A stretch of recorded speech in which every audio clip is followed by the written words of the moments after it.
السلام علیکم۔ میرا آج کا ٹاپک ہے یہ سرسوں کے تیل کے حوالے سے ہے، اور یہ سرسوں کا تیل ہے، یہ اسٹنگ بوتل پہ میں نے ڈال دیا ہے۔ یہ سرسوں کا تیل ہے اور اس کے اندر میں نے جعفر، ایک جڑی بوٹی آتا ہے، جعفر میں نے اس کے اندر کوڑ کے ڈال دیا ہے۔ تو جعفر کے بارے میں میرا آج کا ٹاپک ہے۔ جعفر ایک جڑی بوٹی ہوتا ہے خشک، اور یہ سرسوں کا تیل ہے۔ سرسوں کے تیل کے اندر میں نے جعفر کا جڑی بوٹی کوٹ کے اور اس کے اندر میں نے ڈال چکا ہوں۔ تو سرسوں کا تیل کا فائدہ کیا ہے اور یہ کس صورت میں لگایا جاتا ہے، کہاں کہاں لگانے کا فائدہ ہے، اور کس جگہ پہ سرسوں کے تیل کو، اور یہ جعفر جڑی بوٹی ہے، اور جعفر جڑی بوٹی کو میں نے مکس کر کے اس کے اندر ڈال دیا ہے۔ تو ایک جعفر آتا ہے، جعفر نامی کا جڑی بوٹی آتا ہے، اور یہ گول جعفر آتے ہیں۔ اس کو کوٹ کے سرسوں کے تیل کے اندر لگانے، سرسوں کے تیل کے اندر ڈالنے سے پھر اس کو آپ اپنے سر کے بالوں میں لگائیں تو آپ کے ٹوٹے ہوئے بال دوبارہ آ بھی سکتے ہیں۔ اور جس کے بال کمزور ہیں تو ان بالوں کو یہ اندر سے جڑوں کو طاقت بھی دیتا ہے۔ اور یہ سرسوں کے تیل کے اندر جو ہے انرجی پایا جاتا ہے، فیٹی ایسڈز بھی پایا جاتا ہے، سوڈیم سرسوں کے تیل کے اندر پایا جاتا ہے، اور کولیسٹرول کی کافی مقدار اس کے اندر ہے، پروٹین سرسوں کے تیل کے اندر پایا جاتا ہے، اور سرسوں کے تیل کے اندر پروٹینز کی کافی مقدار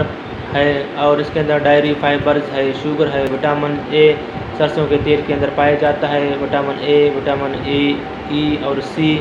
اور وٹامن B12 B6 بھی سرسوں کے تیل کے اندر پایا جاتا ہے، اور کیلشیمز اور آئرنز کی کافی مقدار سرسوں کے تیل کے اندر ہے۔ تو سرسوں کے تیل کو لگانے کا فائدہ کیا ہے، سرسوں کے تیل کے اندر کیا کیا جڑی بوٹی اس کے اندر پلسز ہیں، تو برائے مہربانی سمجھنے کے لیے آپ میرے اس ویڈیو کو آخر تک دیکھیں، اور اعظم میڈیکل یوٹیوب چینل کو سبسکرائب کریں، کیونکہ میں ہر روز نئے میڈیسنز کے بارے میں، اور ہر روز نئے ڈائگنوسس کے بارے میں، اور ہر روز نئے جڑی بوٹیوں کے بارے میں آپ کے لیے ویڈیوز اپلوڈ کرتا ہوں۔ تو سرسوں کے تیل کے فائدہ یہ ہے کہ آپ کی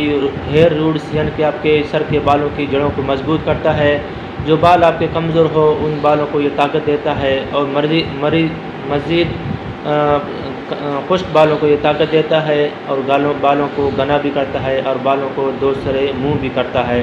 تو بالوں کو یہ طاقت دیتا ہے، معدے اور آنتوں کی خشکی کے لیے بیسٹ ہے، اور یہ پیٹ کے اندر کیڑوں کو ختم کرتا ہے، یہ آئلز یعنی کہ سرسوں کے تیل۔ اور اس کے اندر میں نے جعفر کا جڑی بوٹی ڈال دیا ہے، تو یہ جوڑوں کو بھی طاقت دیتا ہے، جن کے جوڑیں کمزور ہو، ہڈیاں کمزور ہو تو اس جگہ پہ اس کو مالش بھی کیا کرواتے ہیں۔ اور کمر درد کے لیے بیسٹ ہے، جو کمر کمزور ہو تو ان کمزور کمر کے لیے، جو سائٹیکا نرو ہو یا کمر میں درد ہو، جوڑوں میں درد ہو تو اس جگہ پہ دن میں 3 بار مالش بھی کیا کرواتے ہیں۔ اور یہ خشک رگوں کو طاقت دیتا ہے، جس کے رگیں خشک ہو، سائٹیکا نروز ہو، یا یعنی کہ جس جگہ میں درد ہو اس جگہ پہ اس کو مالش بھی کیا کرواتے ہیں۔ تو قبض والے حضرات بھی اپنے پیٹ میں اس کو مالش کرواتے ہیں، اور جس جوڑوں میں پٹوں میں درد ہو، رگوں میں درد ہو، اور رگیں خشک ہو، اور جیسا کہ سائٹیکا نرو کہتے ہیں، سائٹیکا نروز کے لیے بیسٹ رزلٹ ہے۔ اور جس جگہ پہ بندوں کو موچ آئے، یا سوجن ہو، یا انفلامیشنز ہو، یا سوجن ہو، اس جگہ پہ اس کو مالش کرتے ہیں، دن میں 3 بار مالش کرنا ہے، اور پھر کرپ بینڈیج یعنی گرم پٹی سے اس کو مالش بھی کیا کرواتے ہیں۔ اور خاص طور پر یہ عرق النساء کے لیے بیسٹ ہے، دن میں 3 بار مالش کرنا ہے۔ جس کمر میں درد ہو، جس جوڑوں میں درد ہو، جن پٹوں میں درد ہو تو اس جگہ پہ اس کو دن میں 3 بار مالش کرنا ہے۔ جس جگہ پہ انفیکشنز ہو، یعنی کہ انفلامیشن ہو، سوجن ہو، موچ ہو تو اس جگہ پہ دن میں 3 بار مالش کرنا ہے۔ اور یہ سر کے بالوں کو بھی طاقت دیتا ہے، جو سر کے بال کمزور ہو، یا سر کے بال ٹوٹ رہے ہو، یا سر کے بال جڑ رہے ہو، اور یہ سر کے بالوں کو بھی طاقت دیتا ہے۔ دن میں 3 بار سر کو لگا لینا چاہیے ہے، اور یہ کم از کم 3 سے 4 مہینے تک سر میں لگا لینا چاہیے ہے، اور یہ سر کی